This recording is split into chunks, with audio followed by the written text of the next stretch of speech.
The experience of last night, or maybe the reflection of the 45 years of BMF, dates back from, as Ndate Mafuna mentioned it yesterday, dates back from the early 70s, where at the time there were no black people that were allowed to be managers. Instead, they could only be public relations officers, PROs.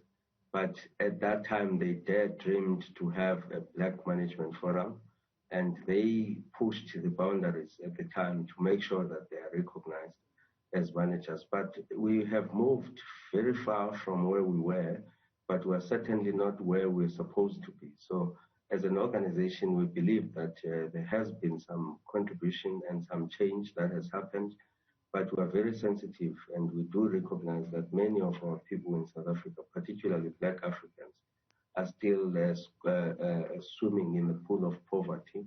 They are still caught up in a severe unemployment state, and there is obviously a serious exclusion of black businesses into the mainstream economy. So as an organization, those are the critical concerns that we have. Pardon me, which is no surprise then that yesterday much of what you spoke about focused on the issues of transformation, and the president also looking into this particular issue, even saying that, you know, issues around access to funding also remain a concern for business, people as we speak even now. During the lockdown, you'd remember when the president was accounting for, some of the package that was then put aside for business people to be able to access loans, that guarantee scheme that was then given to banks as well in order to be able to fund some of the businesses during the lockdown. That money, as we heard from the president at some point in Parliament, it never found its way to black business people, as the banks were reluctant to give some of this assistance. What then becomes the role of the Black Management Forum into ensuring that this changes? Because certainly looks like the issue of transformation is one that this country has been singing for quite some time now. If you hear, Sisbongiwe, the input of the president about us having to engage the government quite vociferously in trying to make sure that these things that you are mentioning, more particularly the issue of the survival and the support of black businesses. I said it in my speech yesterday, Bongiwe, that you can never even imagine that you would get out of the quagmire that we're in of unemployment if you don't create a critical mass of black businesses, black new organic businesses that could start igniting and start stimulating the economy from all quarters. Black people as entrepreneurs and black people as workers have proven for many years that they are capable, they have the fortitude, the necessary skills. In the black professional space, we now possess all the skills that everybody else that is in business has. The only challenge, is what exactly you spoke about, is that government is not giving and creating enough enabling environment for black businesses to thrive. And that enabling environment, and government has all the levers in their disposal that they should use. We have the Public Investment Corporation, we have the DFIs, the IDCs, the DBSAs, but there is no strategic intent. There is no strategic focus that is directly infused to make sure that successful and competent and quite up to the task business people who are black are given the opportunity to succeed. The reality here is that, Bongiwe, we are always given grants of 1 million grant for this and that, as if our intention is to run sort of survival businesses. The intention here, Bongiwe, if you want to create black industrialists, you must start, for instance, by giving a pie, a significant stake of Transnet to black entrepreneurs. Some of them should be even people that have worked for Transnet who understands the business.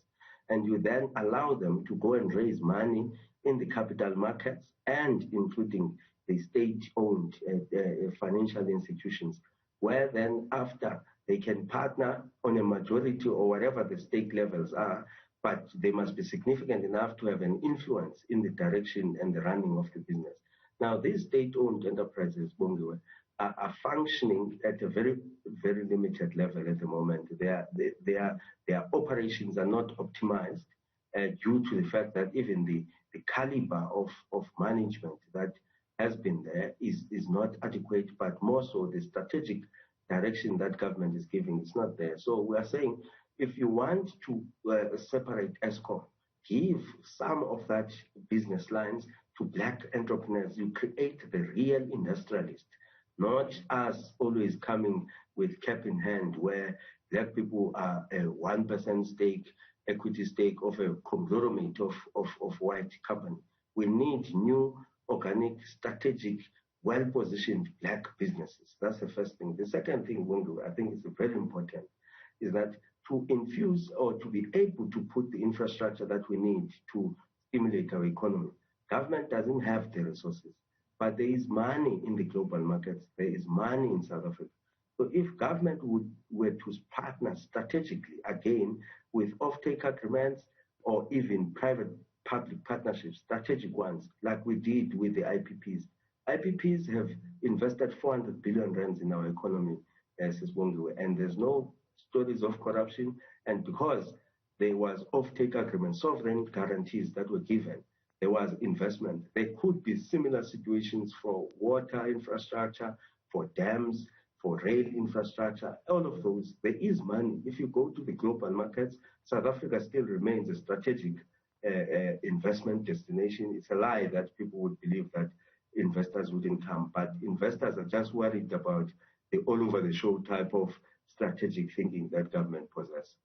I'll come to Eskom in just a moment, but as you speak, of one of those critical entities then that are, quite instrumental in ensuring that black businesses then are supported, and even business people just in general, the Development Bank of Southern Africa right now is finding itself in an unenviable position where we've seen Scopa in recent days saying that it's going to investigate claims of mismanagement.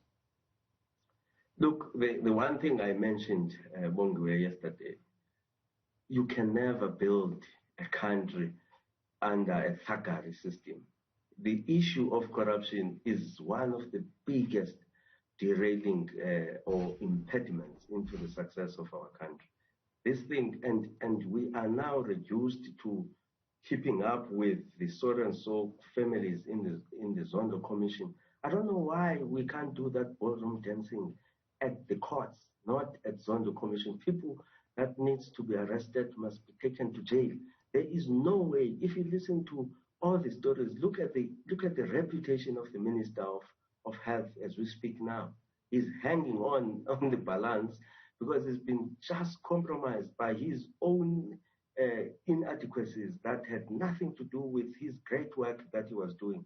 So I don't know why, and I don't think corruption is a problem. I think the problem is not us being able to deal with it.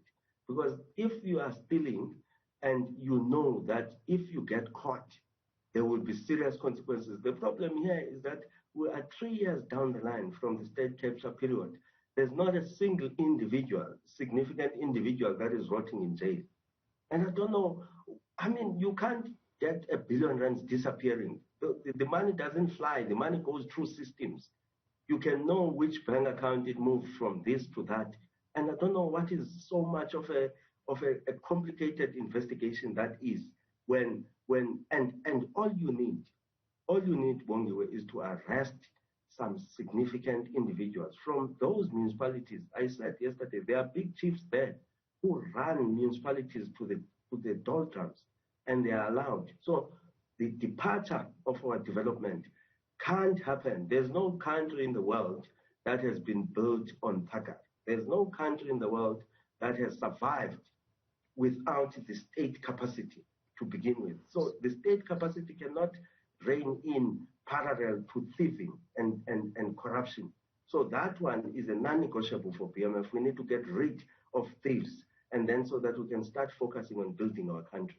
So, going back to what you alluded to, because I was going to ask you this question just towards, at some point in our discussion, the health minister, as you say, is finding himself in a cloud of allegations. There are calls now for him to step aside and allow this particular investigation to unfold without him at the helm.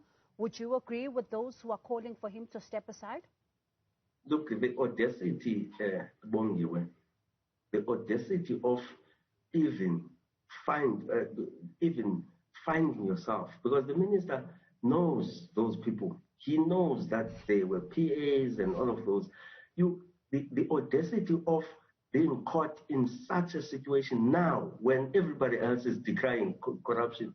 I mean, the level of people not taking the self-care of wanting to lead and be above reproach. You see, even at the level of BMF, when I lead and I speak the way I speak, there are many people who are looking and trying to find something that could stick on me.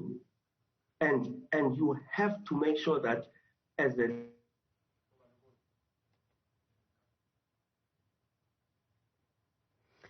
as we try to re-establish a better line with Andile Nomlala there, as he was talking to us about the health minister. Andile, do you understand that you're back now?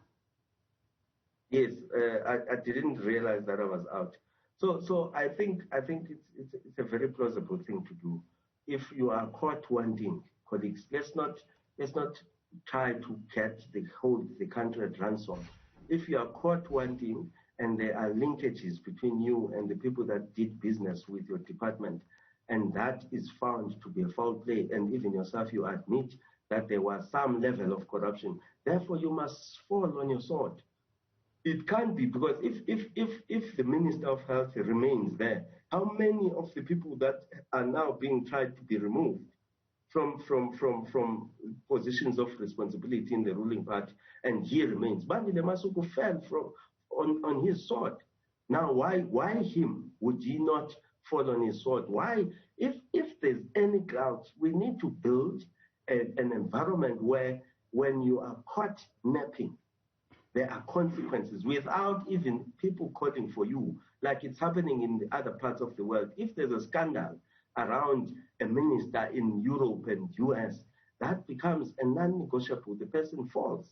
And I don't know why now people would have to be, it takes weeks, because this scandal of Minister of Health has been going on for many weeks, and he's still standing. And the president, I didn't ask him yesterday, I was sitting next to him. I should have directly asked him, what is he doing about the guy? I mean, in the cabinet, there are proper ministers there. There's Kumbuzo, who's the minister of SMMEs, whom we love in the organization. There's Kubai, Momloko Kubai. Those ministers are young, they are driving transformation, their work is felt, but now they have to be encompassed with some old people who are thieves, who are trying to hide and derail the progress that we were trying to achieve as a country. We need to be decisive so that people that are trying to derail us with their actions that are not aligned with what we want to achieve as a country must be put aside. There are many capable people that can replace them.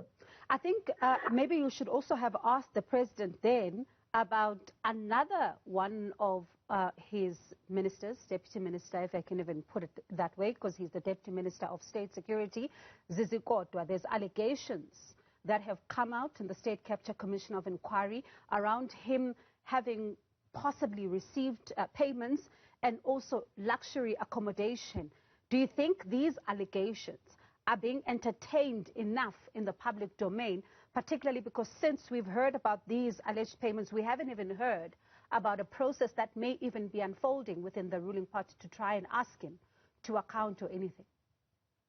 Thanks, Bungu. No, the president went to yesterday's evening to celebrate the 45 years of BMF. I didn't want to get to a discussion with him about the crooked ways of his comrades there. We know that in the ANC, I mean, half of those people are caught up in all sorts of things every day.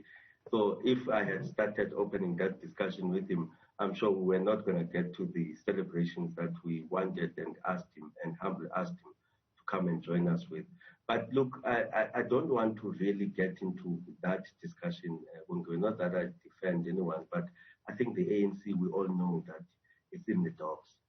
That if people don't want to admit that there is nothing left there to be quite honest. If I were to be very precise with you, we are being led by the barbarians that the Sijakhanyaho saw at the gate. They are not even at the gate, they are inside running our country.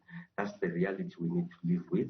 But we still have hope, because not all of them, there are still individuals that we think, and we even said to the president yesterday that our support to him is not sacrosanct. It's purely because we believe that as far as things are going now, the day we know that, for instance, the monies that were paid in his campaign and the people that contributed there are doing deals with the state, is the day we will also abandon him, because we believe that our country cannot stand on its own 2 feet with compromised leaders. And we have a history in our country where we had President Mbeki, we had President Mandela, we had many other leaders even before apartheid, before we had a democracy, leaders of upstanding character, people that have never been caught napping. And there is no second chance if you are a leader to make the first impression. You don't ever, as a leader, get caught up, because all of those things, even if people are throwing mud at you, they can only stick because you have compromised yourself one way or the other.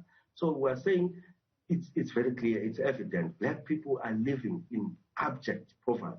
And the biggest reason behind that is because we have self-serving individuals who are running our country. People who get elected as councillors, who were living in those townships and in those squalor, the next day they come there on a Sunday only on meetings with big cars. They don't understand, they don't want to serve the very same people that elected them. Forget the fact that they are completely illiterate. 60% or 70% of councillors in our country have a matric as the highest qualification, but they approve and process budgets of billions of rands, bigger than even Standard Bank's budget. And you can imagine a Standard Bank having a matric at Eskom level, a matriculant at Eskom level. So these are the problems that are self-inflicted, and we need a decisive, we support the ruling party, but the ruling party has to get itself in order. And we know that before the ruling party had the capacity. It's not like we are asking them for something that we never saw and experienced with them. It's just that they have decided to take themselves in this path now. And that path is not acceptable to South Africans. And we will never shy away from telling them that every day, whenever it's necessary, that we can't be led by thugs. And we think that thugs would give prosperity to us whilst they're stealing every little thing that is supposed to come to the people. Mr. Nomlala, I'm going to ask you to pause there for now. We have to go for a quick ad break, but when we come back, I need us to talk about an issue that you've been very vocal about, and those are the issues, of course, around Eskom, load shedding, and also this probe that has then cleared the group CEO of the company. We continue this conversation in just a moment. Let's continue our conversation then with BMF President Andile Nomlala. Mr. Nomlala, as we round up our conversation, I can't let you go without asking you about this issue that your organization has been very vocal about in the public domain. We saw this week Eskom, the board releasing a statement then that it has cleared the group CEO of racism allegations. And of course, this was a probe that was, instituted by the power utility and, was run by Advocate Semenya SC. What is your reaction then to this particular development? Thank you, Bungi. And look, I told you, I think we had an interview, me and you.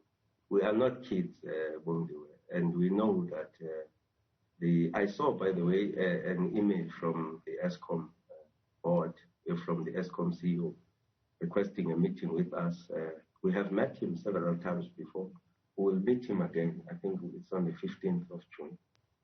Look, Bongo, I will tell you something very, very, very serious. There was a report that was done, I won't mention by who, a very senior former mining CEO that was tasked to do a report to look at the capabilities and the skill set that are at Eskom. And that report was given to the powers that be. I won't mention which powers are those. And it says, let me just give you a very pure, clear description. It says the group CEO of Eskom doesn't know the difference between a knee and an elbow. Now, our issue with Andile Nomlala has never been the issue of race. I told you a long time ago. The issue from where he comes from to where he is now is his competency. The guy is not capable of running Eskom. Then go and also look at the board of Eskom and tell me, and we have respect, by the way, for many of those professionals. Those are black professionals. But the seriousness of the job, Eskom has a 400 billion rands debt. The complexity of that and the business itself has an operating expenditure or working capital of 100+ billion rands a year. That is bigger than the top 5 JSE listed companies. But you would have a person of Andrew's caliber to manage that complexity. And I know, look, I wouldn't, even though we have a very plausible discussion with Andrew, but I wouldn't relent on the reality that South Africans experience him every day. The guy took us to load shedding during lockdown when people were not in office, people were not doing anything with electricity, but we didn't have electricity. And not so long ago, the same power stations, the same system of electricity was run without load shedding for 2-3 years. Now people want us to justify, and more so that he's white. We need to expose white incompetence without shying away from that. The guy knows himself. He's there serving people, certain people's interest, and we know that. Who are these people? There. No, Sisbongi is there. That guy, on a daily basis, he knows where he gets his instructions to run Eskom. One day he must come here and tell you that. He knows that he is completely inadequate to the requirements that are there for him to run Eskom. And by the way, even when he was appointed, there were other competent people than him. Now, Mr. Nomlala, when you really read what Advocate Semenya then has to say around the issues of racism, and I'd like to borrow from the statement. Can I borrow from their statement? I'd really like to get your response to this. He says, regarding Mr. Chidangano's allegation that Eskom's Group Chief Executive, Mr. Derrida, was guilty of racism and preferred a white company above another that is black-owned on racial grounds, Advocate Semenya reports that Mr. Chidangano denied making these allegations, despite knowing that these allegations of racism were wrong, egregious, false, baseless, and lacking any substantiation. The CPO did not publicly deny them. So it sounds then that Advocate Semenya then is saying that this was not repeated to him when he was conducting this probe. Look, Vim Trengro forgets Semenya. Vim, Eskom has been using, it's their play to just go and find some reputable advocates. People have to eat, Bongiwe, and we understand that some of them are prepared to sell their souls for their bread. Now we are talking about building a country on a completely different platform, a platform of integrity, a platform where there are leaders who are ready to lay themselves for the benefit of South Africans that are living in poverty. Now, if we're going to be busy with people that have to be paid for their work, and we must take legitimacy to that because they are advocates, then I'm not interested in that discussion. The discussion I'm interested in is that Andile Nomlala's record of running Eskom must be put into scrutiny, and we measure it on its face value.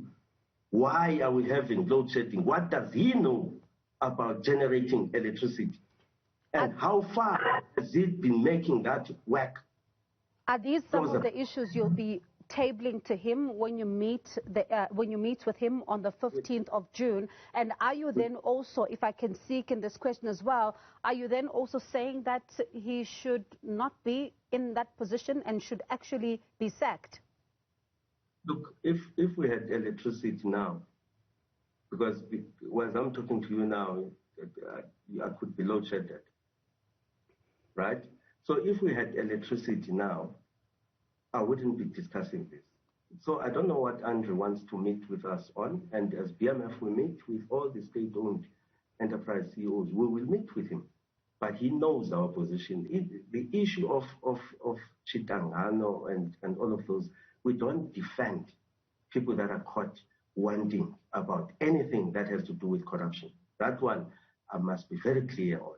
I don't know to what extent, and we would not defend any black professional that is caught wanting when it comes to doing the work as per the requirements of his job or her job. Now, if outside of that, you then have a messiah, typically of Andrew. Andrew took a job. It's a tough job, we know, and many other people didn't want to take a job, but we can't have a person only on the basis of that. The fellow is incompetent by the standards of the electricity we have in our country and the complexity of the business he understands. He couldn't run a one-third of a business of Eskom size called Nampak. He put that company into the dogs.